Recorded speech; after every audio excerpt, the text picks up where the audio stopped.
Welcome to our introductory course on Eternalism, the divine philosophy of the eternal worlds.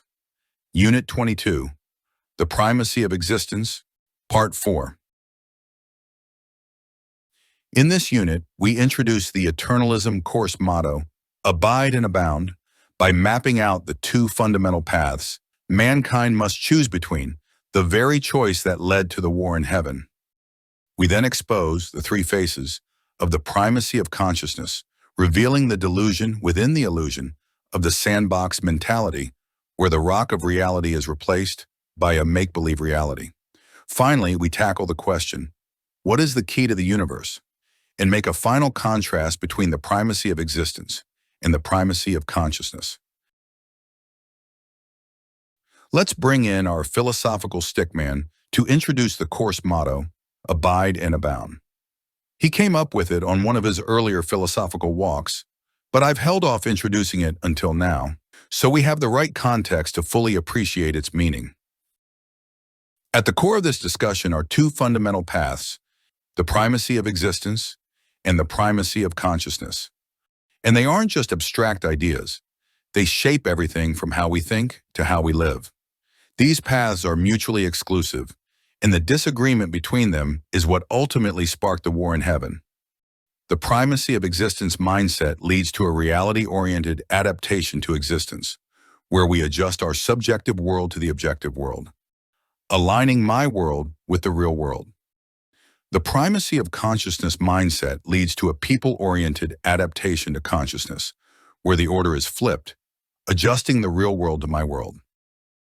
Now let's take this a step further, because these two mentalities don't just shape how we act, they shape how we perceive reality itself. Primacy of existence adherents recognize that perception is merely a perception of reality, a window into what truly exists, even if our view is sometimes flawed. Primacy of consciousness adherents, on the other hand, insist that perception is reality, that what they believe or desire somehow defines what is real, no matter what actual existence has to say about it. This brings us to two completely different life outcomes. In the reality-oriented perspective, reality existence holds Tier 1 primacy over people, consciousness. This alignment with reality gives rise to our course motto, Abide and Abound, a winning proposition, backed by existence itself.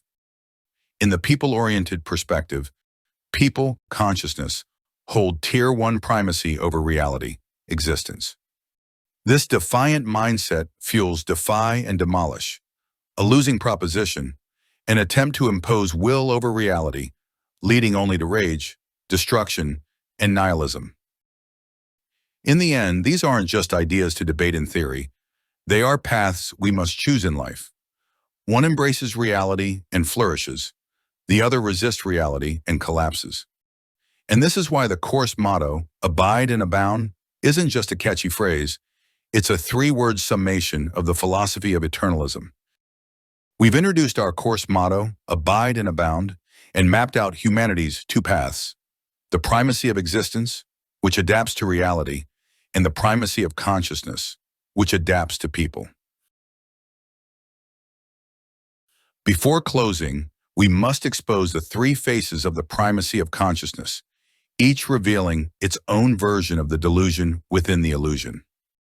First, the social manipulators.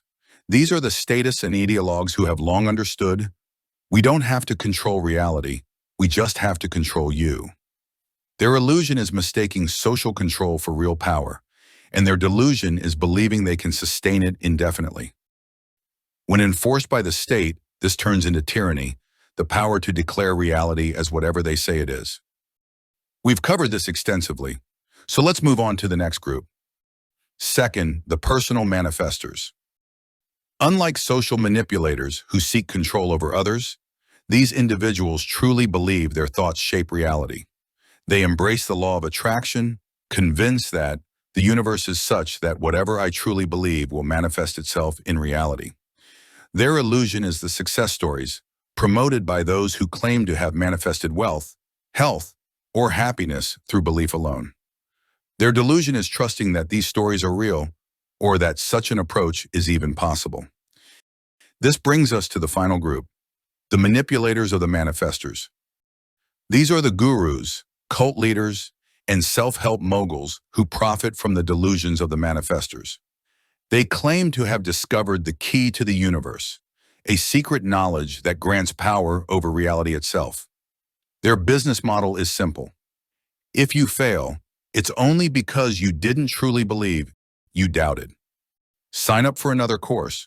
Try again, and this time, believe harder. Unlike social manipulators who impose control by force, these fraudsters sell a lie, the promise of unlocking the secret laws of the universe, for a price. With these final distinctions in mind, we now turn to the ultimate question: what is the true key to the universe? The manipulators claim to have found it, selling billions in books and seminars promoting the idea that consciousness has primacy over existence, that an attitude of gratitude, or a vision board alone, can manifest your every dream and desire into reality. Let's dive deeper into the delusion within this illusion. Over the years, thinkers of all stripes have asked, what is the key to the universe? Today we see two competing answers. On one hand, the world's self-help gurus offer positive thinking, and the law of attraction, summed up by the mantra, an attitude of gratitude. On the other, the gospel presents righteous living, and the law of the harvest, summed up by, you reap what you sow. The key difference? One is rooted in the primacy of consciousness, the other in the primacy of existence. Which one truly works? The answer is simple. Which is grounded in the primacy of existence, and which in the primacy of consciousness. Once that's settled, the debate is over. The first key, positive thinking, and the law of attraction, is a fraud, a metaphysical sandbox of shifting sands, sandcastles, and self-proclaimed gurus or wizards. The second key, the gospel's key, grounds you on the rock of reality, insisting that righteous living and the law of the harvest are the true keys to the universe. Let's explore these distinctions further. This illustration depicts the sandbox of shifting sands as the playground of the primacy of consciousness, where positive thinking and the law of attraction attempt to replace reality.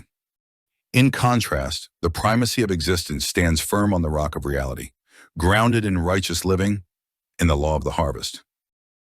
The illusion is the sales pitch, the false appearance that self-proclaimed gurus have unlocked the key to the universe through positive thinking and the law of attraction, a polished lie marketed as a secret truth. The delusion is falling for it. The mistaken belief that this key works, internalizing the illusion that vision boards, shifting whims, or an attitude of gratitude can reshape reality to manifest desires. In contrast, the primacy of existence stands on the rock of reality, embodied by our course motto, abide and abound.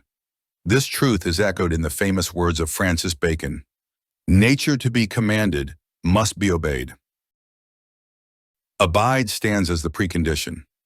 To abound, one must first abide, recognizing and obeying the laws of nature, truth, and existence. Thus, the key to the universe is righteous living, not positive thinking. Abound stands as the consequence. Once nature is obeyed, the law of the harvest rewards with growth and success. Abounding is the natural outcome of abiding, flourishing by working in harmony with the eternal laws of existence and the nature of reality. As I explained the motto, abide and abound, to the class, a young woman sat nearby, scrolling through her iPhone, searching for the meaning of reality. The concept felt too abstract, too elusive. Frustrated by the lack of a clear answer, she finally blurted out, "So, what is reality?" I glanced at her chair and simply replied, "You're sitting on it." This was a pivotal moment for her. After all, how can one abide and abound in a universe built on the rock of reality if they don't first recognize what reality is? Reality is not an abstract idea or something shaped by our thoughts. It exists independent of our minds. It is the chair we sit on, the iPhone in our hands, the ground beneath our feet. Until we grasp this fundamental fact that reality is all around us, we cannot abide by its laws, nor can we abound in this world or the next. To flourish, we must first recognize and accept reality for what it is. Otherwise, we will never understand why righteous living, not positive thinking, is the true key to the universe. This ends this Unit 22 presentation. Thank you for watching. Join us for Unit 23, where we'll start a new series of Eternalism podcasts titled Connecting the Dots. Don't forget to complete the Unit 22 overview quiz, and be sure to take advantage of the bonus question, where we explore the contextual nature of individual rights by asking, what 5 key factors must be in place for rights to be relevant?